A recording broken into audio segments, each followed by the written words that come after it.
Paneer veggies ಮಾಡಲು ಬೇಕಾದ ingredients: ಈರುಳ್ಳಿ, ಬೆಳ್ಳುಳ್ಳಿ, ಹಸಿ ಶುಂಠಿ, 2 ಟೊಮೊಟೊ ಎಲ್ಲ ಸಣ್ಣದಾಗಿ ಹೆಚ್ಚಿಟ್ಕೋಬೇಕು. ಸಣ್ಣದಾಗಿ ಹೆಚ್ಚಿಟ್ಟ ತರಕಾರಿಗಳು: ಕ್ಯಾರೆಟ್, ಬೀನ್ಸ್, ಆಲೂಗಡ್ಡೆ, ಸಣ್ಣದಾಗಿ ಹೆಚ್ಚಿಟ್ಟ ಪನ್ನೀರ್. ಈಗ ಮೊದಲಿಗೆ ಒಂದು ಬಾಣಲೆ ತಗೋಬೇಕು. ಬಾಣಲೆಗೆ ನಾವು ಹೆಚ್ಚಿಟ್ಟ ಎಲ್ಲ ತರಕಾರಿಗಳನ್ನ ಹಾಕಬೇಕು. ನೀರನ್ನು ಹಾಕಬೇಕು. ರುಚಿಗೆ ತಕ್ಕಷ್ಟು ಉಪ್ಪನ್ನು ಹಾಕಿಬಿಟ್ಟು ಒಂದು 5 ನಿಮಿಷ ಬೇಯಲು ಮುಚ್ಚಳ ಮುಚ್ಚಬೇಕು.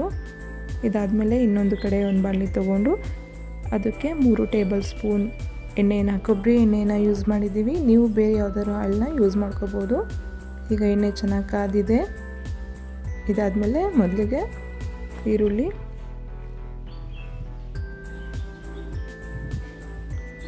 ಹಸಿ ಶುಂಠಿ, ಬೆಳ್ಳುಳ್ಳಿಯನ್ನು ಹಾಕಿಬಿಟ್ಟು ಚೆನ್ನಾಗಿ ಬಾಡಿಸಬೇಕು. ಅದಾದಮೇಲೆ ಟೊಮೊಟೊವನ್ನು ಹಾಕಬೇಕು. ಎಲ್ಲನೂ ಚೆನ್ನಾಗಿ ಫ್ರೈ ಮಾಡ್ಕೋಬೇಕು. ಚೆನ್ನಾಗಿ ಫ್ರೈ ಆದಮೇಲೆ ಇದಕ್ಕೆ ಸ್ವಲ್ಪ ಉಪ್ಪನ್ನು ಹಾಕಬೇಕು. ರುಚಿಗೆ ತಕ್ಕಷ್ಟು ಉಪ್ಪು. ಇದು ಒಂದು 5 ನಿಮಿಷ ಬೇಯಬೇಕು. ಬೇಯೋದಕ್ಕೆ ನೀರು ಎಷ್ಟು ಬೇಕೋ ಅಷ್ಟು ನೀರು ಹಾಕೋಬೇಕು. ಸೊ ಈಗ ಬೇಯಬೇಕು, ಅದಕ್ಕೆ ಮುಚ್ಚಳವನ್ನು ಮುಚ್ಚಬೇಕು. ಈಗ ಚೆನ್ನಾಗಿ ಬೆಂದಿದೆ. ಇದನ್ನು ಈಗ ನಾವು ಗ್ರೈಂಡ್ ಮಾಡ್ಕೋಬೇಕು ಅಂದರೆ ಒಂದು 5 ನಿಮಿಷ ತಣ್ಣಗಾಗಿ ಇಡಕ್ಕೆ ಬಿಡಬೇಕು. ಸೊ ಈಗ ಒಂದು ಮಿಕ್ಸಿ ಜಾರ್ ತಗೊಂಡು ಗ್ರೇವಿನ ಜಾರ್ಗೆ ಹಾಕೋಬೇಕು. ಈಗ ಇದನ್ನು ಪೇಸ್ಟ್ ಮಾಡ್ಕೋಬೇಕು.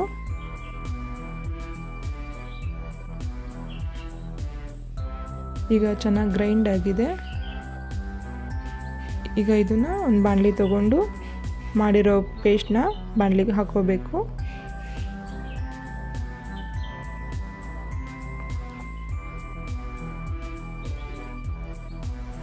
ಈಗ ಇದಕ್ಕೆ 1 ಟೇಬಲ್ ಸ್ಪೂನ್ ಅಚ್ಚ ಖಾರದ ಪುಡಿ,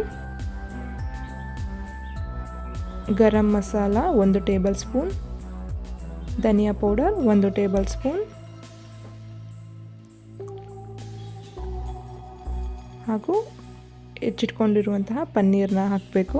ಚೆನ್ನಾಗಿ ಫ್ರೈ ಮಾಡ್ಕೋಬೇಕು. ಈಗ ತರಕಾರಿಗಳೆಲ್ಲ ಬೆಂದಿದೆ. ಈಗ ನಾವು ಮಾಡಿರೋ ಗ್ರೇವಿಗೆ ಇದೆಲ್ಲ ಮಿಕ್ಸ್ ಮಾಡ್ಕೋಬೇಕು. ಈಗ ಚೆನ್ನಾಗಿ ಮಿಕ್ಸ್ ಆಗಿದೆ. ಇವಾಗ ಮಾಡೋ ಒಂದು ಮೆಥಡ್ ತುಂಬ ಇಂಪಾರ್ಟೆಂಟು. ಒಲೆ ಹಚ್ಕೊಂಡು ಒಂದು ಸಣ್ಣ ಚಕ್ಕೆ ಪೀಸ್ನ ಸುಡ್ಕೋಬೇಕು. ಚೆನ್ನಾಗಿ ಸುಡಬೇಕು ಚಕ್ಕೆ ಪೀಸ್ನ. ಇದು ತುಂಬ ಇಂಪಾರ್ಟೆಂಟು. ಇವಾಗ ಒಂದು ಪ್ಲೇಟ್ ಇಟ್ಟು ಆ ಪ್ಲೇಟಿಗೆ ನಾವು ಸುಟ್ಟಿರೋ ಚಕ್ಕೆ ಪೀಸ್ನ ಇಟ್ಟು ಮುಚ್ಚಳ ಮುಚ್ಚಬೇಕು. ಇದಾಗಿದೆ. ಒಂದು 5 ನಿಮಿಷ ಈ ಥರ ಮಾಡಬೇಕು. ಈಗ paneer veggies ready. Restaurant style paneer veggies ready. ಇದನ್ನು ಚಪಾತಿ, ದೋಸೆ, ರೈಸ್ ಎಲ್ಲದಕ್ಕೂ ಯೂಸ್ ಮಾಡ್ಬೋದು. ತುಂಬ ಚೆನ್ನಾಗಿ ಬರುತ್ತೆ. ನೀವು ಒಂದ್ಸರಿ ಟ್ರೈ ಮಾಡಿ.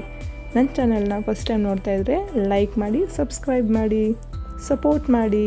Thank you.